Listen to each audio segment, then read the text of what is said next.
Assalamualaikum warahmatullahi wabarakatuh. Waalaikumsalam. Kepada yang terhormat Ibu Wakil Kepala Sekolah SD Negeri 2 Pangkalan, yang kami hormati Bapak Ibu beserta rekan-rekan SD Negeri 2 Pangkalan yang kami hormati. Pertama-tama, marilah kita panjatkan puji syukur kehadirat Allah SWT yang mana telah melimpahkan rahmat serta hidayahnya kepada kita semua, sehingga kita bisa berkumpul di kantor SD Negeri 2 Pangkalan ini dengan sehat walafiat tanpa kurang suatu apapun. Yang kedua, sholawat serta salam marilah kita selalu haturkan kepada junjungan kita Nabi Muhammad SAW yang selalu kita nantikan syafaatnya baik di dunia maupun di akhirat. Amin Allahumma amin. Kegiatan sosialisasi budaya sekolah di SD Negeri 2 Pangkalan dimulai. Acara yang pertama yaitu pembukaan. Marilah kita buka dengan bacaan basmalah bersama-sama. Bismillahirrahmanirrahim. Acara yang kedua yaitu menyanyikan lagu Indonesia Raya. Kepada petugas dipersilakan. Hadirin dipersilakan untuk berdiri.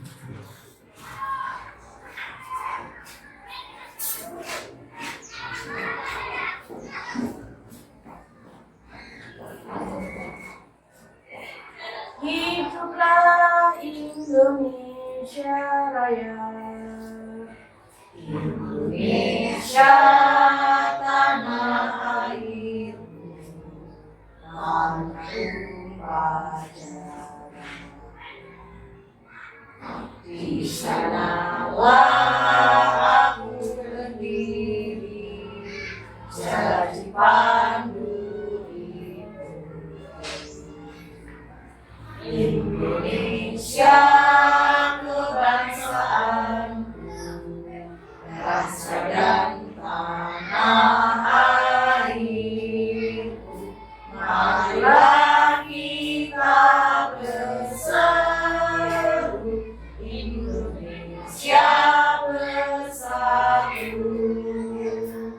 Hiduplah tanahku, hiduplah negeriku, bangsaku, rakyatku semuanya. Bangunlah jiwanya, bangunlah badannya untuk Indonesia Raya. Indonesia Raya, merdeka, merdeka, tanahku, negeriku yang ku cinta. Indonesia Raya, merdeka, merdeka, hiduplah Indonesia Raya. Indonesia Raya, merdeka, merdeka, tanahku, negeriku yang ku cinta. Indonesia Raya, merdeka, merdeka, hiduplah Indonesia Raya.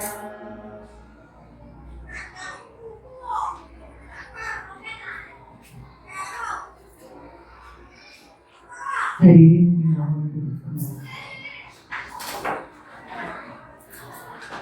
Acara yang ketiga yaitu sambutan dari Wakil Kepala Sekolah SD Negeri 2 Pangkalan kepada Ibu Tri Sultani SPD MDD, dipersilakan. Assalamualaikum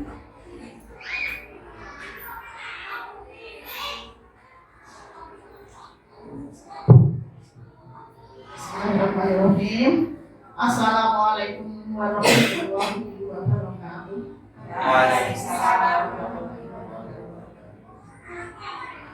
Pertama-tama kami panjatkan puji syukur kehadirat Allah Subhanahu wa Ta'ala bahwa pada hari ini kita dapat berkumpul di kantor SD Negeri 2 Pangkalan dalam keadaan sehat walafiat, tidak ada halangan apapun.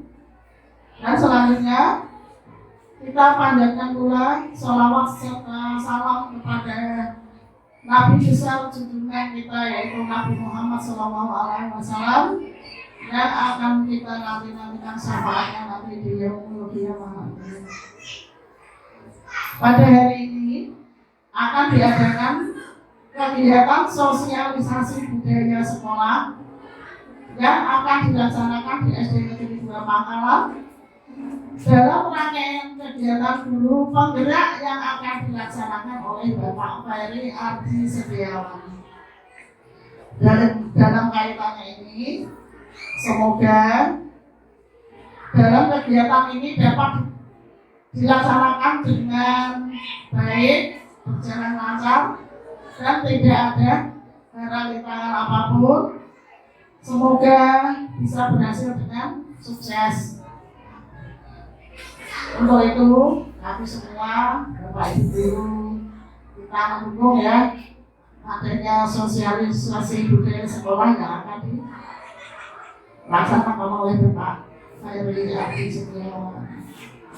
Sekian, terima kasih dari saya. Semoga hasilnya kami memuaskan. Wassalamualaikum warahmatullahi wabarakatuh. Acara selanjutnya yaitu sosialisasi budaya sekolah oleh Bapak Ferry Ardi Setiawan. Kepada beliau kami persilakan.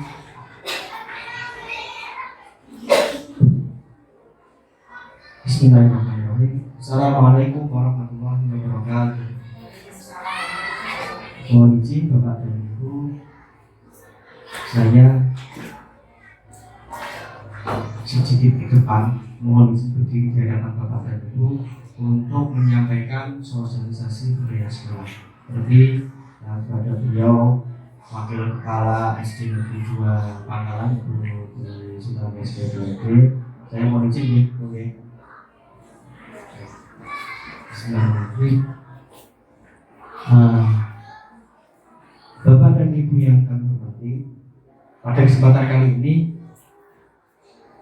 yang pertama dan utama, marilah kita senantiasa memanjatkan rasa syukur kepada Allah Subhanahu wa Ta'ala atas segala limpahan rahmatnya, sehingga di hari yang cerah ini kita bisa melaksanakan sosialisasi budaya sekolah.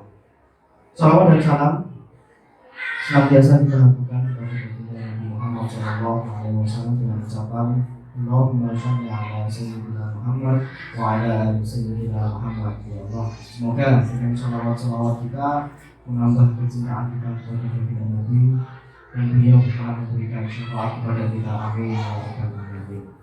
Bapak Ibu yang kami hormati, sebelum kita mulai kegiatan sosialisasi budaya sekolah,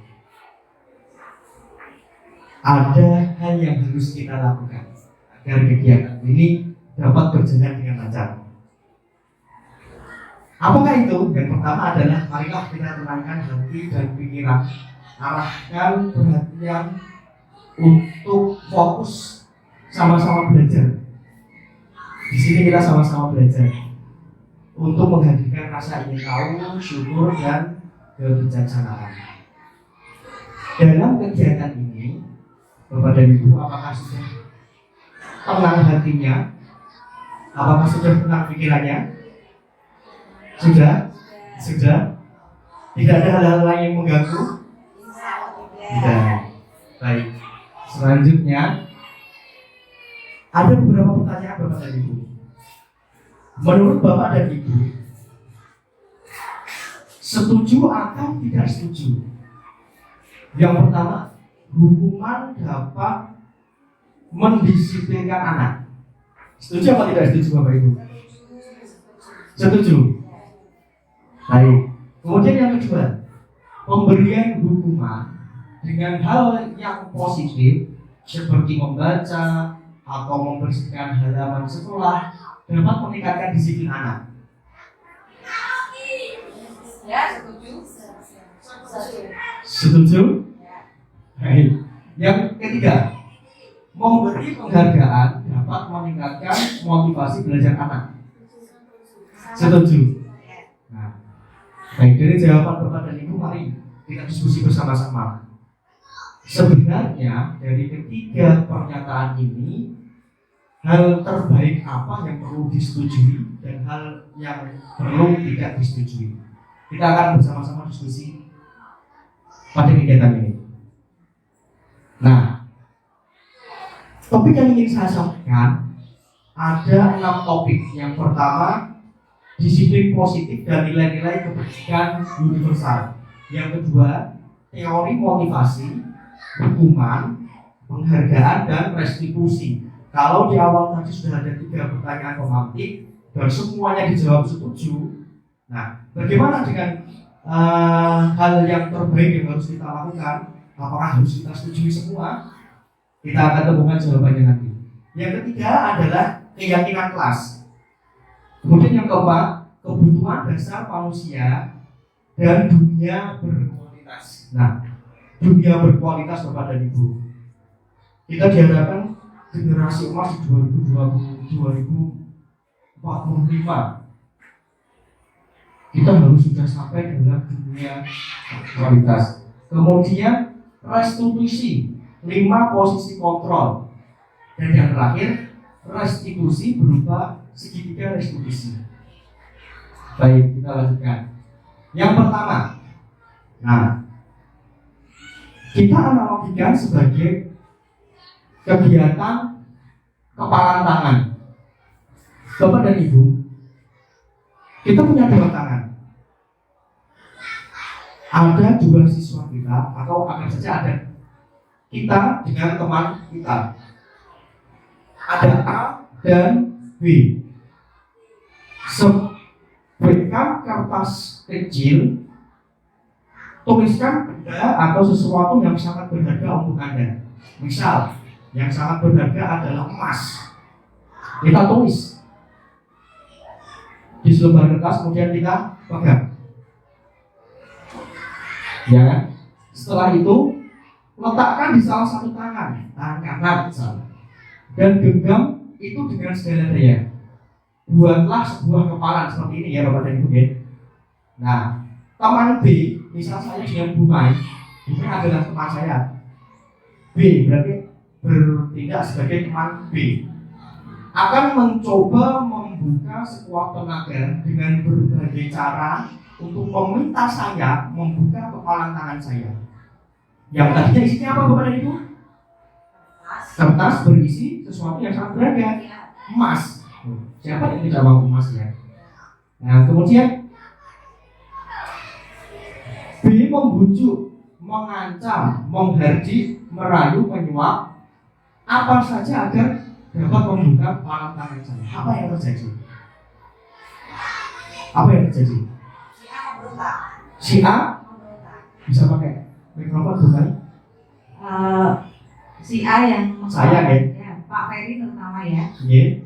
yang mengepalkan tadi memberontak sekuat tenaga ataupun melawan dari tindakan Bumai yang ingin membuka kepalan tangannya Pak Ferry. Baik, Bapak dan Ibu, sesuatu yang sangat berharga ini tidak akan mungkin kita serahkan begitu saja. Itulah bisa kita analogikan dengan siswa. Ya. Siswa itu adalah sesuatu yang sangat berharga. Dia tidak akan memberikan apa yang dia miliki apabila dipaksa, diancam. Mungkin dengan dirayu bisa, tapi dengan dipaksa, diancam, kemudian diberikan iming-iming dan intervensi lainnya, tidak semua hal bisa. Nah, itulah mengapa perlu adanya perubahan paradigma kita terhadap anak didik kita. Di sini ada beberapa pilihan Bapak dan Ibu. Yang pertama, ilusi guru mengontrol murid. Ilusi bahwa kritik dan membuat orang merasa bersalah dapat menguatkan karakter. Ilusi bahwa semua penguatan positif efektif dan bermanfaat. Ilusi bahwa orang dewasa memiliki hak untuk memaksa. Nah ini. Kemudian coba, kalau di dalam kelas yang memiliki kontrol itu murid atau siswa atau guru, murid, siswa atau guru yang punya kontrol terhadap kelas kita ini? Guru Pak Ferry. Guru. Ya. Oke. Kita coba berikan satu pemahaman yang sama bahwa yang mengontrol kelas itu adalah guru. Oke. Siapa sesungguhnya yang memiliki kontrol? Di sini ada stimulus respon, ada teori kontrol atau pilihan. Yang pertama, kita berusaha memahami pandangan orang lain tentang dirinya. Semua perilaku memiliki tujuan. Hanya Anda yang bisa mengontrol diri Anda. Hanya Anda yang bisa mengontrol diri Anda. Kemudian kolaborasi dan konsensus menciptakan pilihan-pilihan baru.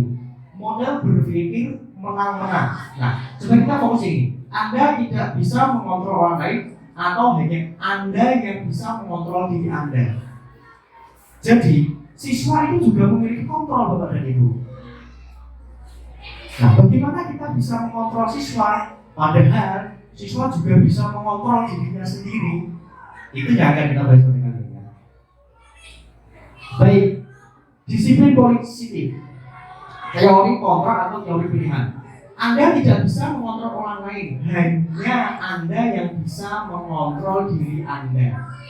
Ini bermakna bahwa belajar mengontrol diri dengan menggali potensi diri kita agar mencapai tujuan yang mulia, yaitu dengan menciptakan atau menjadi seseorang yang kita inginkan berdasarkan nilai yang kita hargai. Kemudian ada semua perilaku memiliki tujuan. Pasti semua perilaku memiliki tujuan. Model berpikir menang-menang, kolaborasi dan konsensus menciptakan hal-hal baru. Akan saya terbesar juga.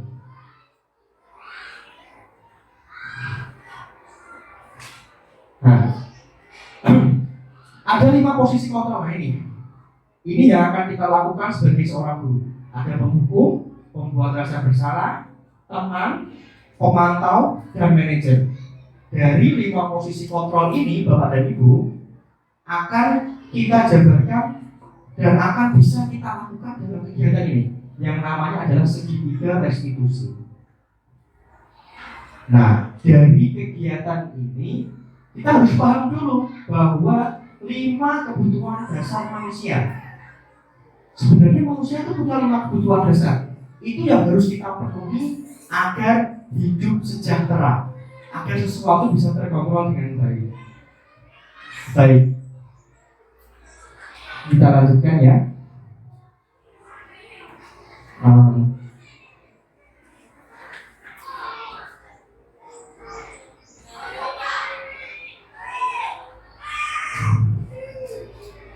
Nah, apa makna disiplin? Mestinya kita sudah melaksanakan ini ya Bapak dan Ibu ya, bahwa disiplin itu tepat waktu, disiplin itu tepat segalanya, disiplin itu melaksanakan peraturan. Ternyata disiplin itu berasal dari bahasa Latin yang artinya belajar. Makna asal dari kata ini berkonotasi dengan disiplin dari murid-murid Socrates dan Plato. Disiplin diri membuat orang menggali potensinya menuju sebuah tujuan, apa yang dia hargai.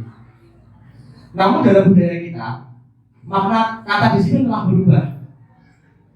Seperti yang saya katakan di awal tadi, menjadi sesuatu yang harus dilakukan seseorang pada orang lain untuk mendapatkan kepatuhan. Cenderung umum adalah menghubungkan kata disiplin dengan ketidaknyamanan, bukan dengan apa yang kita hargai atau pencapaian suatu tujuan mulia. Bapak dan Ibu, disiplin ini kita artikan bukan seperti ini karena kita sudah membudaya makna disiplin. Secara asal kata bahwa disiplin itu artinya adalah belajar. Begitu ya Bapak dan Ibu ya. Nah, tadi di awal kita kan ingin menciptakan sesuatu yang kondusif. Dengan guru memiliki posisi kontrol, ada 5 posisi kontrol. Posisi kontrol itu bisa dilakukan kalau kita sudah sepakat dengan nilai-nilai kebajikan universal yang akan kita terapkan di kelas. Nilai-nilai kebajikan itu merupakan nilai yang baik, yang positif, yang merupakan tujuan mulia yang ingin dicapai individu. Nilai itu bersifat universal dan lintas bahasa. Kita tidak peduli bahasa ibu yang digunakan, bahasa Jawa, bahasa Indonesia, bahasa Inggris. Nilai kebijakan universal ini sama, bisa diterapkan di semua daerah. Ada yang di daerah Sudan, misal di daerahnya Rumus Dasar di Bekasi. Nilai kebajikan ini akan berlaku sama dengan apa yang ada di sini. Beda dengan bahasa. Bahasa di sini dengan di Jawa Timur berbeda. Sesuatu hal yang dianggap lumrah di Jawa Timur bila dikatakan di sini adalah sesuatu hal yang kurang sopan. Tapi nilai kebajikan ini tidak seperti itu. Ya. Nah, apa saja nilai kebajikan ini? Menurut Dr. William Glasser,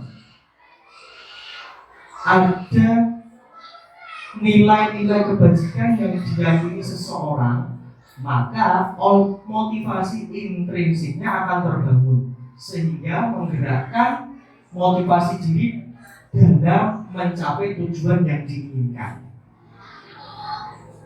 Kata kuncinya di sini, dalam mencapai tujuan yang diinginkan.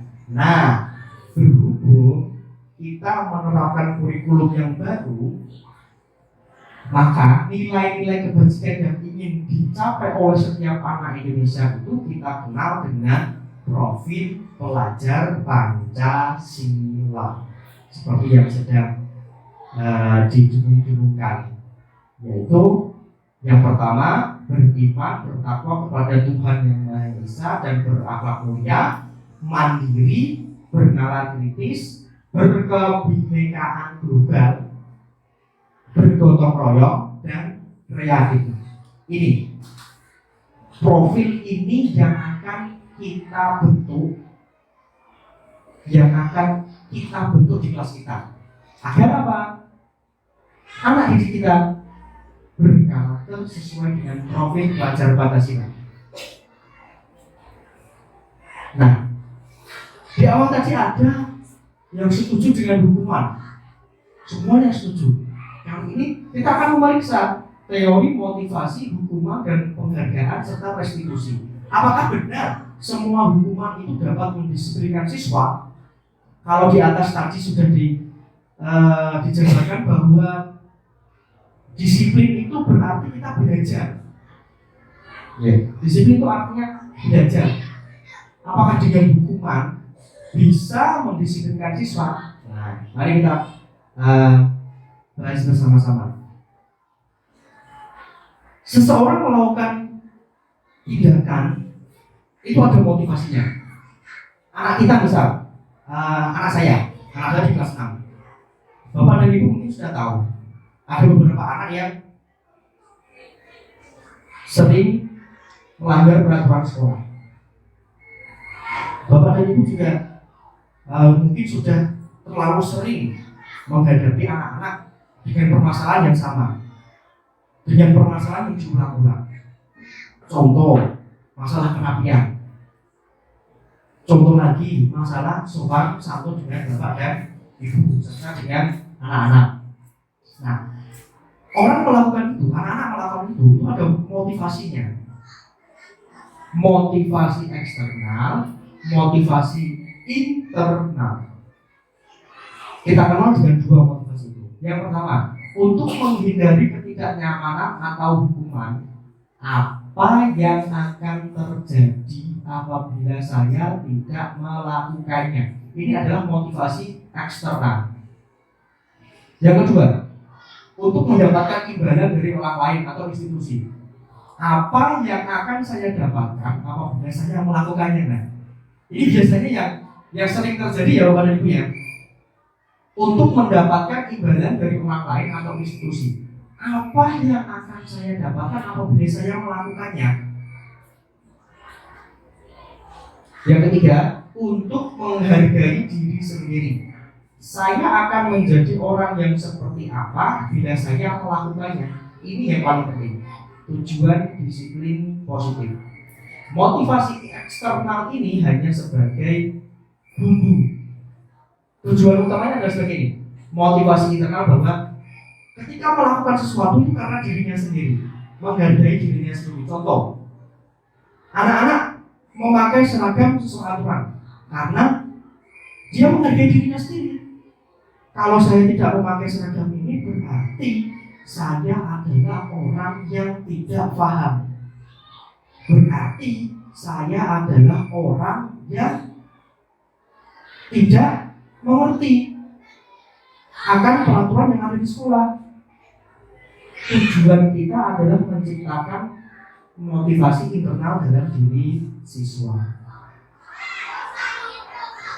Begini Bapak Ibu ya. Nah, namun kita juga diberikan kebebasan saat ini.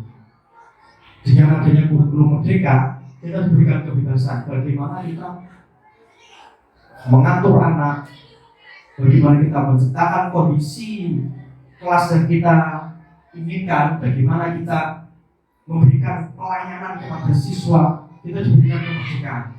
Seperti merdeka yang dikatakan oleh Ki Hajar Dewantara bahwa merdeka itu tidak hanya terlepas dari perintah, akan tetapi juga cakap untuk memerintahkan diri sendiri. Implementasinya apa Bapak dan Ibu? Di dalam kelas merdeka itu tidak terlepas dari perintah. Artinya bukan hanya menaati perintah atau meninggal perintah, bukan.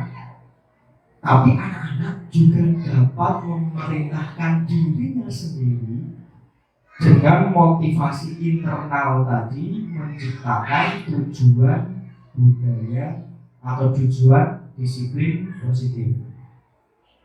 Ini yang menjadi PR kita bersama. Jangan kita maknai bahwa merdeka itu bebas dari perintah, tapi cakap untuk memerintahkan diri sendiri. Nah, kita lanjutkan ya. Dihukum oleh penghargaan. Sebenarnya Bapak dan Ibu, pemberian penghargaan itu sesuatu hal yang tidak bisa dikatakan tidak diperbolehkan, tapi kalau tidak ada penghargaan nanti tidak ada motivasi, tidak ada lomba diberikan penghargaan, tidak. Dikatakan di sini bahwa penghargaan berlaku sama dengan hukuman.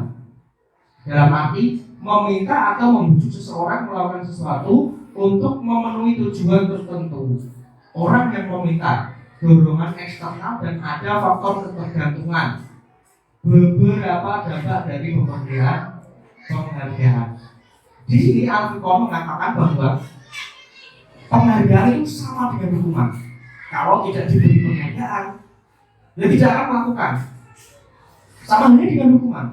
Kalau dia melakukan sesuatu, yang melanggar sesuatu, kan dihukum. Ini menimbulkan ketergantungan. Ada pengaruh jangka pendek dan jangka panjang. Penghargaan menghukum, penghargaan mengurangi ketepatan, dan seterusnya. Dihukum oleh penghargaan. Nah, ini Bapak Ibu. Penghargaan menurunkan kualitas. Penghargaan mematikan kreativitas. Penghargaan mengurangi motivasi intrinsik. Kalau begitu tidak perlu Apakah tidak perlu kita memberikan penghargaan kepada siswa? Apakah perlu atau tidak perlu Bapak dan Ibu? Perlu. Perlu. Yang jadi PR atau yang jadi fokus kita, karena kita sudah diberikan pengetahuan bahwa penghargaan itu menurunkan kualitas, maka penghargaan yang kita berikan itu tidak hanya kepada satu orang atau satu anak saja yang berprestasi. Penghargaan akan menurunkan kualitas apabila penghargaan itu diberikan kepada anak yang dalam tanda kutip bisa melakukan semuanya. Berprestasi kita berikan penghargaan, dan yang lain tidak kita berikan penghargaan. Itu akan menurunkan kualitas. Jadi yang harus kita lakukan adalah memberikan penghargaan itu secara menyeluruh. Yang sudah berhasil kita berikan penghargaan, yang belum berhasil kita berikan penghargaan, dan kita berikan motivasi eksternal untuk menimbulkan motivasi internal dalam diri siswa. Itu yang diharapkan dari kurikulum Merdeka. Makanya sudah tidak ada lagi pemberian peringkat, sudah tidak ada lagi di kurikulum 13 sebenarnya sudah mulai digalakkan. Ada beberapa siswa yang tanya peringkat kan di kurikulum 13. Nah, jawaban kita apa?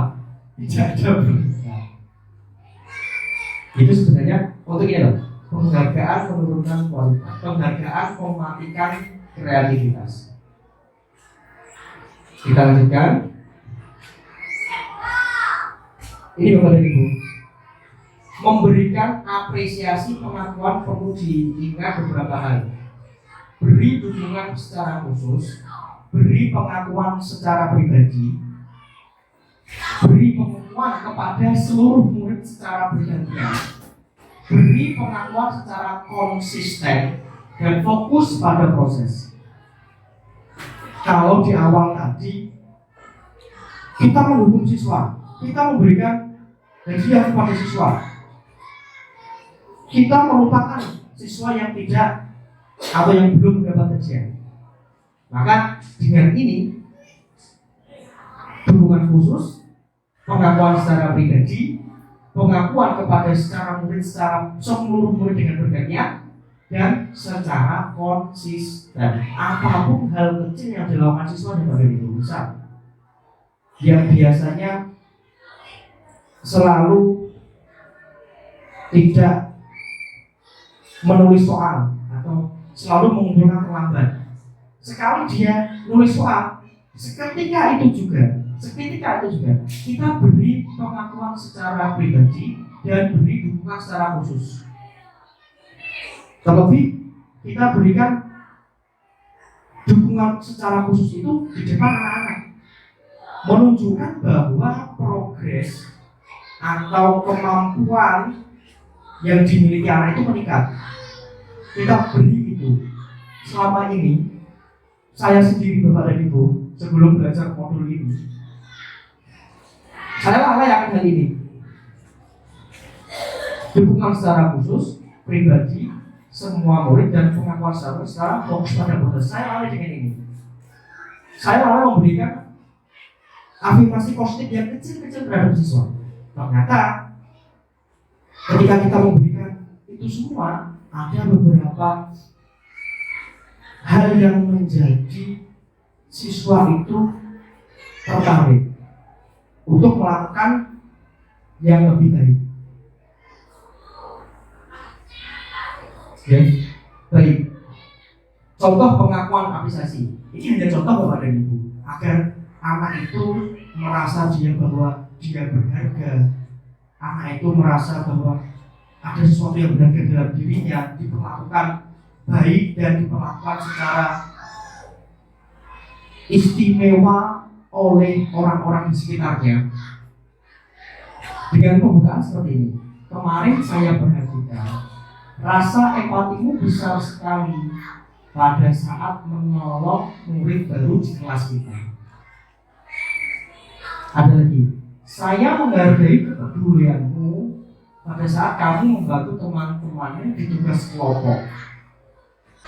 Kita tapi bilangnya akan tetapi tugas kelompok itu kan harus dikerjakan secara berkelompok, tidak hanya kamu yang mengerjakan. Mungkin hari ini sudah sering dipraktekkan kepada ibu.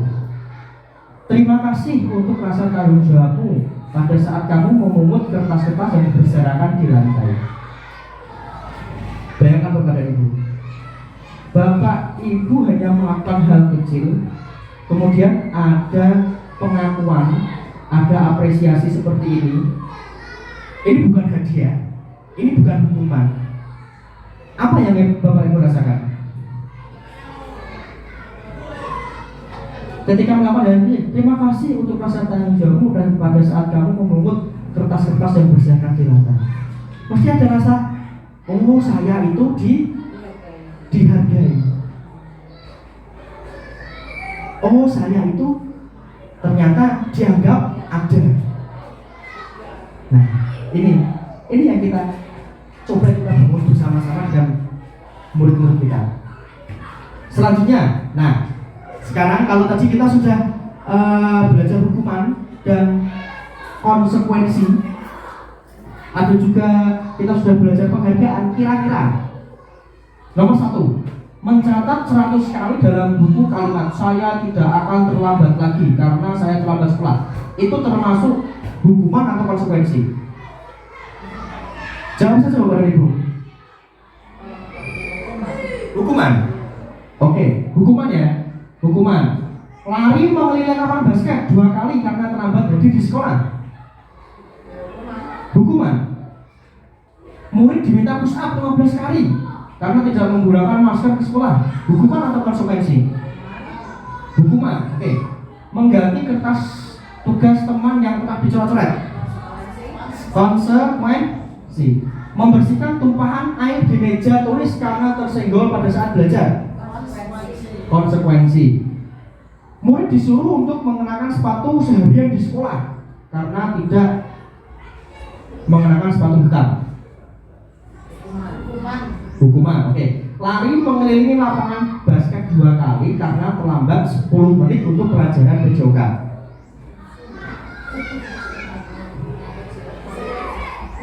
Rumusnya bagaimana? Konsekuensi. Oke, konsekuensi. Pelajarannya mas PJOK. Oke, baik. Kita samakan prestasi ya. Mencatat 100 kali. Tepat ya hukuman ya. Mengelilingi lapangan basket karena hadir di sekolah. Hukuman. Push up 15 kali karena tidak menggunakan masker. Hukuman. Yang konsekuensi kita ada. Menggantikan kertas tugas teman yang telah dicoret-coret. Membersihkan tumpahan air di meja tulis karena tersenggol pada saat belajar. Konsekuensi. Kemudian yang ini dan yang ini adalah, kira-kira apa bedanya ini? Ini sama-sama lari loh Bapak Ibu. Ini lari mengelilingi lapangan basket. Ini juga lari. Ada proses ya. Kalau yang di atas Mana Ibu? Monggo. itu sesuai dengan porsinya. Kalau yang di atas itu kan masuk hukuman karena itu lambatnya disuruh lari itu di mata pelajaran, mata pelajaran di kelas. Kalau yang lari mengelilingi lapangan basket 2 kali yang termasuk konsekuensi itu kan sesuai dengan pelajaran yang diikuti yaitu PJOK. Itu sesuai dengan. Terima kasih Bu Tami. Kita berikan tepuk tangan yang meriah untuk Bu Tami. Baik, jadi tidak sia-sia ya kita belajar ini tadi ya. Hukuman dan konsekuensi adalah sesuatu hal yang mirip tapi berbeda. Yang dikatakan Bu Tami tadi, karena ini sesuai dengan pelajarannya bahwa dia telah diberi tindakan untuk mengelilingi lapangan. Hal yang di atas itu kan nggak ada relevansinya sama sekali. Dia terlambat hadir di sekolah, malah kita suruh lari lapangan basket. Tambah terlambat apa dari itu? tambah terlambat. Ya, tambah terlambat. Beda dengan yang ini, mengganti kertas tugas teman yang telah dicoret-coret.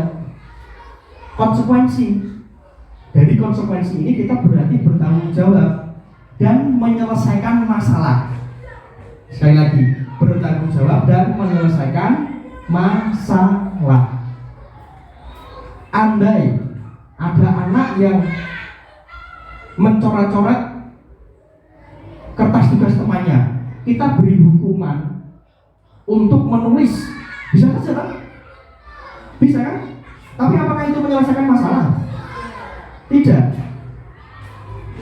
Maka kita memberikan suatu konsekuensi bahwa mengganti kertas tugas teman yang telah dicoret-coret, membersihkan tumpahan air di meja tulis karena tersenggol pada saat belajar, dan yang terakhir lari mengenai lapangan basket 2 kali karena terlambat 10 menit untuk pelajaran PJOK. Jadi hukuman itu bersifat satu arah Bapak dan Ibu. Kalau konsekuensi itu bersifat 2 arah. Menyelesaikan masalah, kemudian ada rasa tanggung jawab di sana. Nah, dari ini Bapak dan Ibu, mari kita bersama-sama untuk memperbesar konsekuensi ketimbang hukuman kepada anak didik kita. Oke, pasti banyak tantangan. Kalau tidak dihukum, anak-anak tidak akan jera. Tapi ketika dihukum, anak hanya jera. Apakah ada tanggung jawab selanjutnya? Nah, maka dari itu kami mengajak Bapak dan Ibu untuk senantiasa membuat konsekuensi bersama siswanya. Kalau kamu melakukan ini, berarti nanti kamu harus ini. Bagaimana baiknya dan seterusnya. Itu akan kita lanjutkan di bagian restitusi nanti. Nah, ini perbedaan hukuman dan konsekuensi Bapak dan Ibu. Hukuman itu sesuatu yang menyakitkan harus terjadi. Jadi ketika dihukum itu kita merasa menyakitkan. Ya, kita merasa menyakitkan. Sedangkan konsekuensi itu adalah sesuatu yang harus terjadi. Anak membenci kedisiplinan, anak menjadi menghargai disiplin. Paksaan Bapak dan Ibu, bukan hukuman itu. Kalau konsekuensi itu ada stimulus dan tanggapan. Mendorong anak menyakiti diri sendiri. Contoh, lari tadi kan. Contoh, dia menulis 100 kali itu kan dia menyakiti dirinya sendiri. Kenapa kita harus membuat konsekuensi? Agar mendorong anak agar mudah menyesuaikan diri. Yang terakhir, yang paling penting Bapak dan Ibu, ketika hukuman itu dilakukan, maka akan ada rasa ini, marah, rasa bersalah, dipermalukan, merasa tak dihargai, dan selanjutnya kehilangan hak, dibuat nyaman, diasingkan untuk sementara.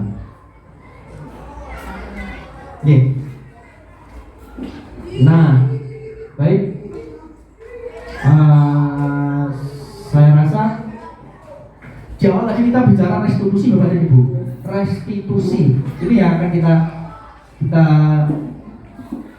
pelajari bersama, bahwa restitusi itu merupakan pilihan. Murid akan menghormati dirinya dan orang lain. Nah, apa itu restitusi? Apa itu restitusi? Restitusi itu adalah proses menciptakan kondisi bagi murid untuk memperbaiki kesalahan mereka. Ada contoh restitusi Bapak dan Ibu yang sudah saya lakukan di kelas. Mohon izin untuk menampilkan restitusi saya yang sudah saya lakukan di kelas ya.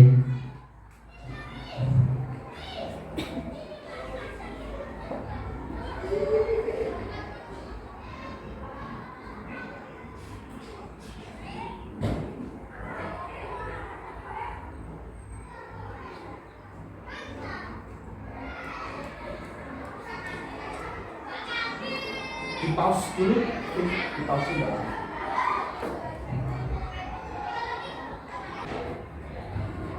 Baik Bapak dan Ibu, dari video yang sudah saya tampilkan tadi, ada murid saya ya, kenal ya Arnold ya, Arnold dengan permasalahannya, dengan tindakannya yang mungkin dari bapak dan ibu yang pernah mengajar, dulu sudah pernah Arnold itu begini. Ada beberapa hal yang perlu kita perbaiki bersama-sama. Dari karyawan tadi, dia sudah bisa menentukan solusi dari permasalahan dirinya sendiri. Timbul motivasi intrinsik dan timbul solusi tanpa kita melakukan hukuman. Begitu Bapak Ibu. Nah, restitusi menciptakan kondisi bagi murid untuk memperbaiki kesalahan mereka sehingga mereka bisa kembali pada kelompok mereka dan karakter yang lebih kuat. Kalau tadi kan rambutnya tidak rapi, sedangkan teman-temannya kan rapi. Alasannya ada temannya yang di SD yang lain atau temannya yang di rumah rambutnya tidak rapi, maka dia memvalidasi tindakannya bahwa yang dilakukan itu adalah benar, tapi ternyata salah.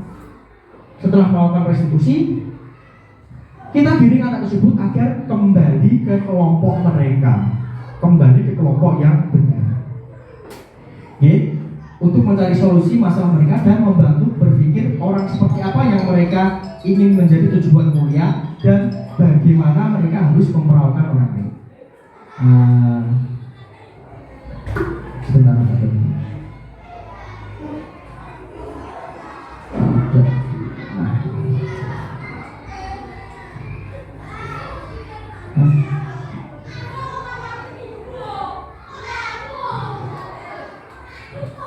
Kita tadi sampai ini restitusi. Ciri-ciri restitusi bukan untuk menebus kesalahan, namun untuk belajar dari kesalahan. Terbukti dari video tadi Bapak dan Ibu ya. Kemudian memperbaiki hubungan, tawaran bukan paksaan. Untuk melihat ke dalam diri, bukan melihat orang lain. Mencari kebutuhan dasar, fokus pada karakter, fokus pada solusi, mengembalikan murid yang berbuat salah pada kelompoknya. Sekarang dari restitusi itu kita membuat suatu keyakinan kelas. Nah, mengapa tidak peraturan saja? Mengapa harus keyakinan kelas? Mengapa kita memiliki peraturan harus menggunakan helm bila mengendarai kendaraan 2? Mengapa kita memiliki peraturan 3M? Mengapa kita memiliki peraturan harus datang pada saat mengikuti pelatihan? Untuk mendukung motivasi intrinsik, kembali ke nilai keyakinan yang lebih menggerakkan seseorang dibanding mengikuti serangnya peraturan. Coba begitu Bapak Ibu. Ada diagram di sini ya. Ada peraturan kelas, ada keyakinan kelas, ada lingkungan positif, ada budaya positif. Jadi kita gambarkan seperti ini agar lebih mudah. Peraturan kelas itu sebagai dasar. Kemudian dasar ini membentuk keyakinan kelas. Dari keyakinan kelas ini akan membentuk lingkungan yang positif. Dari lingkungan positif ini terciptalah budaya positif. Ketika sudah budaya positif, tidak perlu ada lagi hukuman, tidak perlu ada lagi intervensi apapun. Sesuatu hal yang sudah membudaya akan terlaksana begitu saja seperti halnya kita bernafas. Budaya positif. Ini yang coba kita hidupkan di kelas kita. Nah, ada tabel T dan tabel Y. Terdengar, terlihat, dan berperilaku. Bekerja, terdengar, terlihat, dan berperilaku. Hormat, bagaimana kita menghormati seseorang? Tampak seperti atau tidak tampak seperti. Bagaimana kita bekerja? Tampak seperti atau tidak tampak seperti. Diterima dan dimiliki. Tampak seperti atau tidak tampak seperti. Kita diarahkan untuk melihat sesuatu dalam dua sisi, tampak seperti dan tidak tampak seperti. Contoh, Bumika berpakaian rapi, dia kan tampak seperti berpakaian rapi, kemudian tak tampak seperti. Bumika tak tampak seperti tidak berpakaian rapi, padahal dia menyatakan suatu hal yang sama, yaitu berpakaian rapi. Cobalah kita senantiasa memberikan kalimat-kalimat yang positif, walaupun itu maksudnya sama. Agar bedanya dengan Bumika pakaiannya jelek, tidak rapi, kan berbeda. Oke, itu yang coba kita bangun di kelas kita. Lanjut ya. Hormat. Satu orang berbicara, yuk saya bantu, kita bisa selesaikan ini bersama. Terima, tolong ya, permisi dan seterusnya. Terlihat berempati, memegang barang milik orang lain hanya dengan izinnya, mendengarkan dengan seksama, senantiasa berbuat baik. Itu kan terlihat. Berperilaku, tersenyum ramah, memberikan salam hormat, memberikan ruang bekerja, postur tubuh yang tenang, itu berperilaku. Ini tabel Y ya. Hormat, tampak seperti datang tepat waktu, tidak tampak seperti sering hadir terlambat, menyapa teman dan guru setiap hari, tak acuh kepada teman dan guru, dan seterusnya. Nah, coba selalu kembalikan buku ke tempatnya. Keyakinan kelas yang kita yakini apa?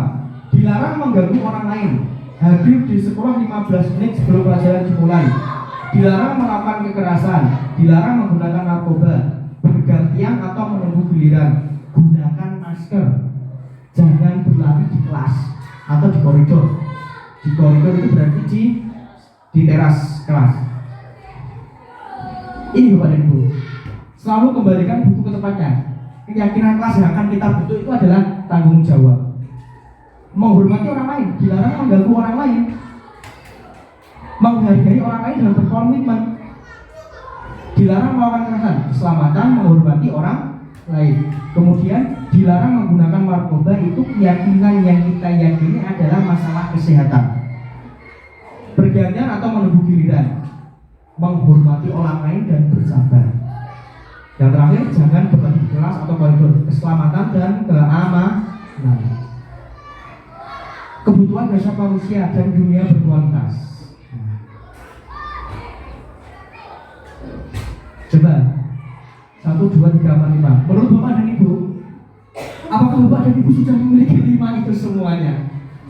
Sudah punya kasih sayang dan rasa diterima, sudah punya kesenangan, sudah punya kebebasan, sudah punya penguasaan, sudah dapat bertahan hidup, sudah memiliki itu semua? Sudah ya? Sudah ya? Nah, jawabannya pasti sudah.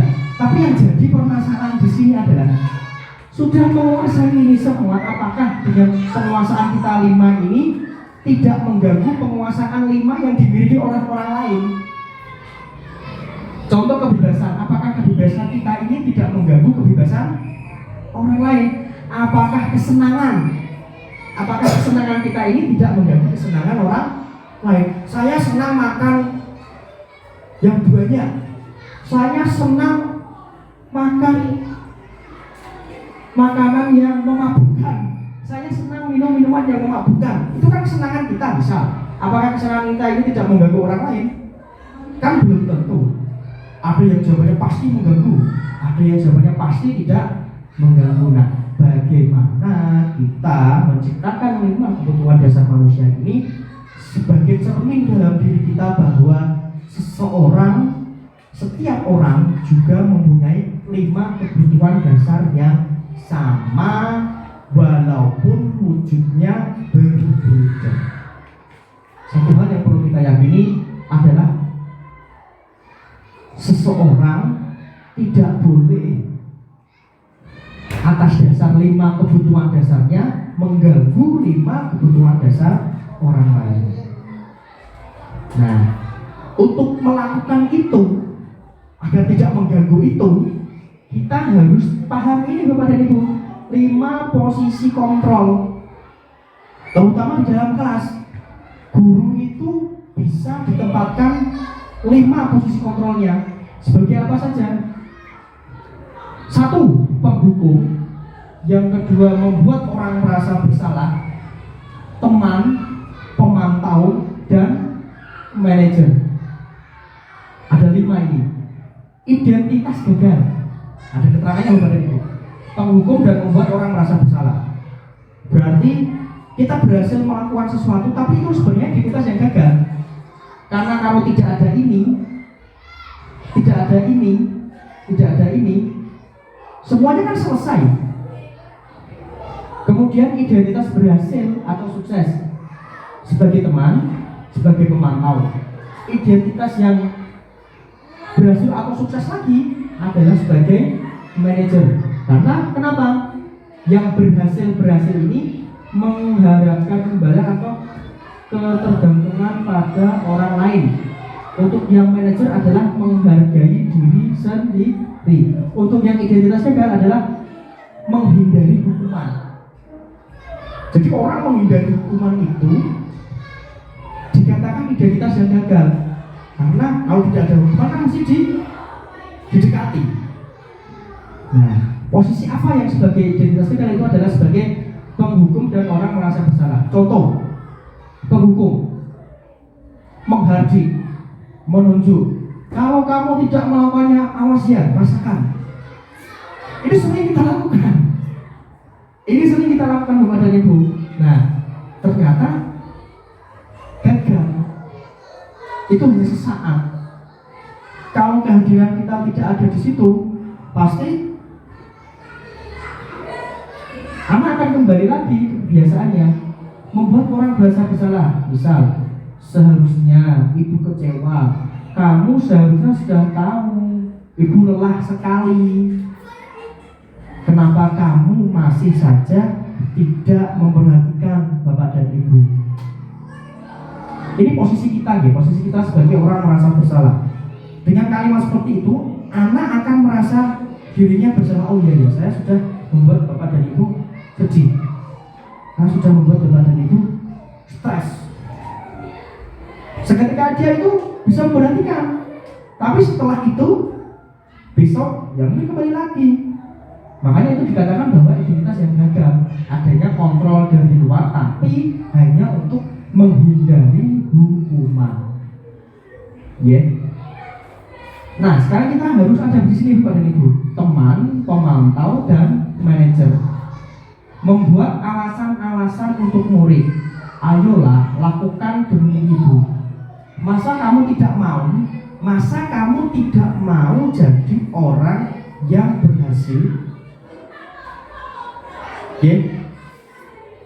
Murid meletakkan guru sebagai orang yang sangat penting di dunia berkualitas. Saya pikir Bapak dan Ibu tentang saya ternyata begitu. Lemah, tidak mandiri, tergantung. Tapi ada kelemahannya, ya. Ada kelemahannya. Pemantau, menghitung dan mengukur. Apa peraturannya? Menyesuaikan diri bila diawasi. Kemudian berharap banyak bintang yang saya harus peroleh. Berapa halaman yang harus saya tulis. Meniti beratan pada sanksi atau hadiah untuk dirinya. Ini Bapak dan Ibu. Walaupun demikian, tapi kita dikatakan identitas berhasil. Karena apa? Tidak menimbulkan ketakutan dan tidak sebagai pembuat rasa bersalah. Yang paling hebat adalah kita jika di kelas sudah bisa menjadi ini. Guru mengajukan pertanyaan-pertanyaan. Kemudian apa yang kita yakini, apa yang bisa kamu kerjakan untuk memperbaiki masalah ini? Anak akan berpikir, dia akan menguatkan dirinya. Murid meletakkan dirinya individu yang positif. Kan tidak mungkin dia menjawab, saya ingin jadi ini yang jelek-jelek, kan tidak mungkin. Pasti ketika ditanya dia berusaha berpikir agar dia menjadi orang yang lebih baik. Tidak ada anak yang ketika kita tanya, kamu ke depan mau jadi apa? Paling parah dia akan menjawab, saya tidak tahu. Terus kita kejar lagi, kita berikan stimulus lagi, ya, sehingga anak itu benar-benar meletakkan dirinya pada individu yang positif. Kemudian ketika sudah dalam ini, bagaimana caranya bisa memperbaiki keadaan? Akhirnya murid bisa mengevaluasi diri bagaimana cara dia memperbaiki kesalahannya. Nah, saya kecewa sekali dengan kamu. Siapa yang mengatakan berarti orang membuat orang merasa bersalah? Belum berhasil. Kamu tidak benar-benar melakukannya. Penghukum tidak berarti. Beda dengan ini. Ayolah, lakukan demi Bapak dan Ibu. Lakukan demi kebaikan kamu sendiri. Kita sudah sebagai teman. Jika memantau, apakah kamu mau mendapatkan stiker bintang hari ini? Apakah kamu ingin mendapatkan stiker bintang hari ini? Kemudian di akhir pelajaran kita pasang di sini. Yang mendapat stiker terbanyak kita berikan apresiasi seperti yang di atas tadi. Ada individu, ada pribadi, secara terus-menerus dan berkelanjutan. Itu akan beda Bapak dan Ibu. Kamu selalu yang paling terakhir. Nah, kita kan sudah menghukum ini. Nah, ini yang tidak boleh kita lakukan. Jadi setidak-tidaknya kita harus berada di posisi teman, pemantau dan manajer. Paling hebat ini. Nah, peraturan pemantau konsekuensi hadiah, nilai-nilai manajer dan memperbaikinya. Kita bergerak dari sini untuk menuju ini. Ya, sepakat ya Bapak dan Ibu, kita berusaha bersama-sama. Saya juga masih berusaha dengan sedikit-sedikit contoh-contoh yang sudah saya berikan di atas tadi. Seperti ada ketika saya memberikan. Ada apa dengan model rambutmu kali ini? Tidak apa-apa Pak Em. Aku hanya ingin model baru. Oh begitu. Baik. Semua orang pasti ingin sesuatu hal yang baru. Tapi coba perhatikan, apakah model rambut seperti ini lantas digunakan untuk anak-anak usia sekolah di sekolah, no? Saya tidak tahu selain banyak atau seperti ini. Oh, istilah lain banyak yang seperti itu. Baik, Ahmad. Tapi kita juga harus memperhatikan norma kepantasan, kan? Maaf Pak, saya salah. Ya, Arnold, semua orang pernah melakukan kesalahan. Dan kamu harus bangga, kamu sudah berani dan sudah merasakan kesalahanmu. Nah, kemudian apakah potongan seperti ini itu diperbolehkan di dalam aturan sekolah? Tidak. Tidak boleh ya? Tidak. Nah, lantas bagaimana? Apa yang kamu lakukan untuk mengatasi hal ini? Solusinya bagaimana? Saya pulang sekolah, saya potong lagi. Oh, kamu melakukan nanti langsung kamu potong? Ya, janji ya? Nah, baik. Terima kasih Pak Ferry setuju dengan pendapatmu. Ya, sekarang silakan kembali ke ruangan. Bapak dan Ibu, seperti yang pernah saya lakukan di kelas, saya berusaha untuk memberikan pelayanan kepada siswa sesuai dengan kemampuan dan kita sesuaikan dengan materi yang akan kita berikan adalah seperti ini. Ada beberapa kegiatan. Ini sebetulnya kegiatan yang biasa. Dia mengukur luas dan keliling lingkaran. Ketika kita menganggap anak itu berharga, silahkan berikan kebebasan kepada anak bahwa barang yang sesuai dengan petunjuk silahkan buat. Oke. Nah, ada video, silahkan buat. Dia buat, kemudian setelah dia buat, dia akan berpikir, ini akan saya buat agar saya yang pertama menghargai dirinya, agar saya bisa menunjukkan kepada teman-teman bahwa saya bisa. Saya bisa. Yang kedua, nah, ada Hanif, ada beberapa teman, semuanya mengerjakan. Motivasi intrinsik dalam dirinya bahwa saya harus bisa. Saya harus bisa. Saya harus bisa menunjukkan ke teman-teman bahwa saya juga bisa. Dengan seperti itu kita mudah memberikan pemahaman konsep tentang pembelajarannya. Oh, lingkaran itu seperti ini. Oh, cara menghitungnya seperti ini, kamu ukur. Dan kita juga memberikan apresiasi positif kepada siswa. Berikan dia ruang untuk menunjukkan karyanya. Kalau kita lihat mesti ada yang bagus, ada yang paling bagus, ada yang menurut kita belum bagus. Kita berikan saja, kesempatan untuk itu, agar anak merasa dirinya adalah seseorang yang berharga. Oh ya, saya sudah buat, saya harus menunjukkan ini. Kita berikan kesempatan itu, dan kita beri kesempatan anak ruang memamerkan karyanya. Ada yang kita sebut dengan pojok karya, pojok baca. Bapak dan Ibu mungkin di kelasnya sudah banyak. Nah, itu mohon bersama-sama kita ciptakan pojok karya untuk siswa. Apapun karya siswa harus kita berikan apresiasi, penghargaan dengan menyimpannya, memajangnya, memberikan afirmasi positif padanya, agar anak satu merasa dirinya seseorang yang berharga. Baik Bapak dan Ibu, kita kembali lagi ke yang terakhir, yaitu tentang segitiga restitusi.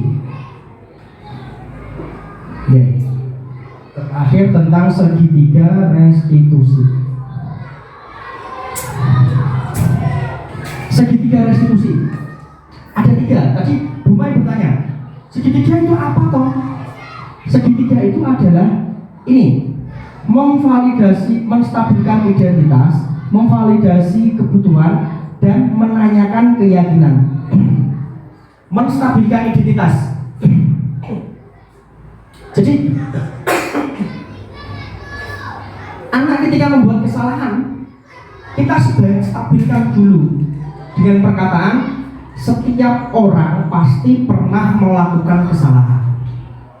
Beda Bapak dan Ibu. Anak mecahkan gelas, anak membuat onar, langsung kita hentam, kamu itu tidak akan berhasil. Kita stabilkan dulu dengan perkataan bahwa setiap orang pasti pernah melakukan kesalahan. Pak guru pun juga pernah melakukan kesalahan. Kamu bukan satu-satunya yang pernah melakukan ini. Ya, dengan demikian dia akan stabil. Oh iya. Setelah itu kita lanjut dengan validasi kebutuhan. Dengan pertanyaan seperti ini kurang lebih, kamu tentu punya alasan mengapa melakukan hal itu. Apakah cara yang lebih baik untuk mendapatkan yang kamu butuhkan? Dengan seperti itu kan anak jadi berpikir, apa yo, kenapa saya melakukan itu ya? Kira-kira ada tidak cara lain yang saya lakukan untuk mencapai tujuan yang saya inginkan? Setelah ini, nilai apa yang telah kita sepakati? Kamu ingin menjadi orang yang seperti apa? Ini adalah langkah terakhir, menanyakan keyakinan. Dengan demikian Bapak dan Ibu, seperti contoh di atas tadi, itulah yang dinamakan segitiga restitusi. Seperti ini contoh. Berbuat salah itu hal yang sangat manusiawi.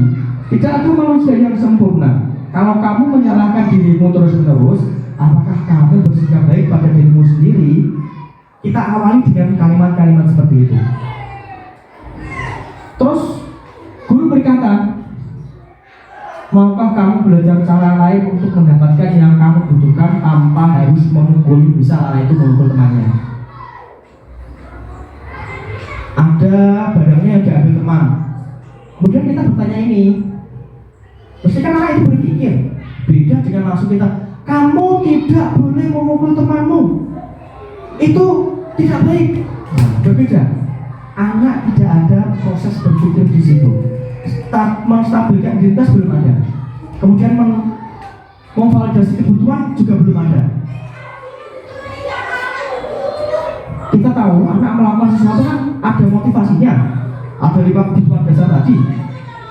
Ya, nah ketika sudah kita validasi kebutuhan yang ini, baru kita akan bertanya seperti ini. Apa nilai kelas yang kita percaya di sekolah atau di kelas? Secara tidak langsung kita bertanya peraturan sekolah itu seperti apa? Apa yang kamu rasakan ketika kamu melakukan itu? Kamu menjadi orang yang seperti apa? Pasti kan dia jawab, ternyata saya jahat Bapak dan Ibu. Ternyata saya menyakiti teman saya. Tapi kan dia mengambil barang saya. Nah, ketika muncul pertanyaan-pertanyaan seperti itu, baru kita lanjutkan dengan menanyakan keyakinan yang sesungguhnya. Nah, yang terakhir Bapak dan Ibu, dari segitiga restitusi adalah, coba intervensi ini bisa membantu murid kembali ke tujuan semula dengan cukup singkat dan dengan cara non-konfrontatif. Non-konfrontatif, kita tidak mengkonfrontasi siswa. Caranya adalah seperti ini. Apakah kamu ingin berbuat lebih baik? Apakah saat ini kamu sedang menjadi orang yang kamu inginkan? Apakah kamu bisa mengubah kegiatan atau perilakumu saat ini bersikap lebih baik? Apakah wajar membuat kesalahan? Bisakah kita memperbaikinya? Apakah yang harus kamu lakukan? Apakah yang kamu lakukan saat ini sesuai? Peraturannya apa? Sepertinya kamu punya masalah. Kita bisa bantu apa? Apa yang bisa saya bantu agar kamu bisa melakukannya? Sampai yang terakhir, apa yang kamu inginkan? Peraturannya apa? Jadi pertanyaan-pertanyaan ini Bapak Ibu, intervensi 30 detik ini bisa membantu kita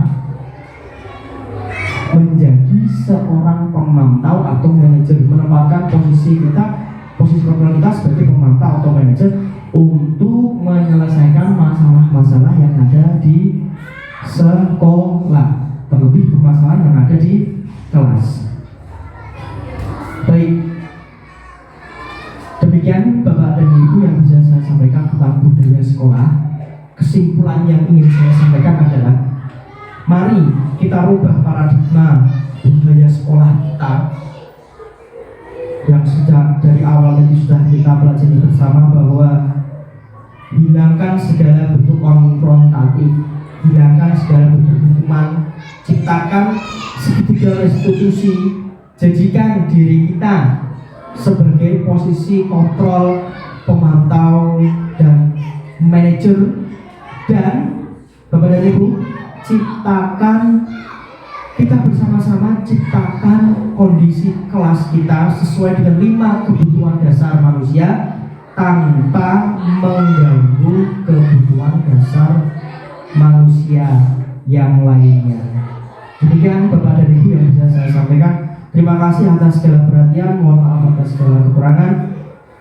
Saya tutup, wabillahi taufiq wal hidayah. Wassalamualaikum warahmatullahi wabarakatuh. Terima kasih Bapak dan Ibu, waktu sepenuhnya saya kembalikan kepada pembawa acara untuk Terima kasih Pak Ferry. Demikian Bapak Ibu, acara sosialisasi budaya di sekolah telah mencapai acara penutup. Marilah kita tutup dengan bacaan hamdalah bersama-sama. Alhamdulillah. Akhir kata dari saya sebagai pembawa acara, mohon maaf atas segala kekurangan. Wassalamualaikum warahmatullahi wabarakatuh. Waalaikumsalam warahmatullahi wabarakatuh.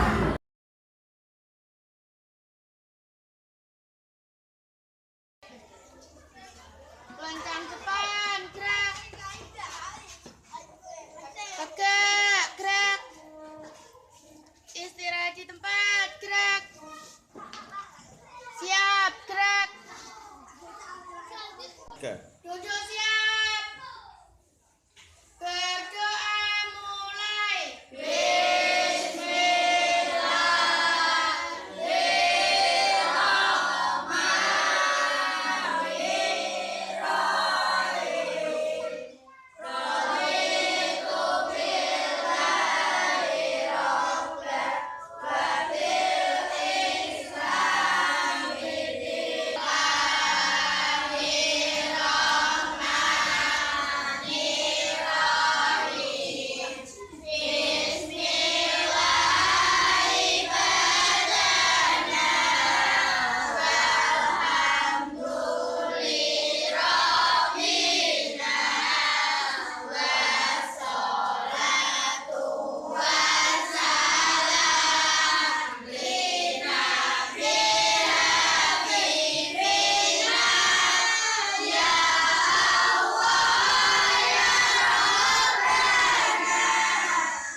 Kesan saya belajar dengan Pak Ferry Adi Setiawan, senang, nyaman,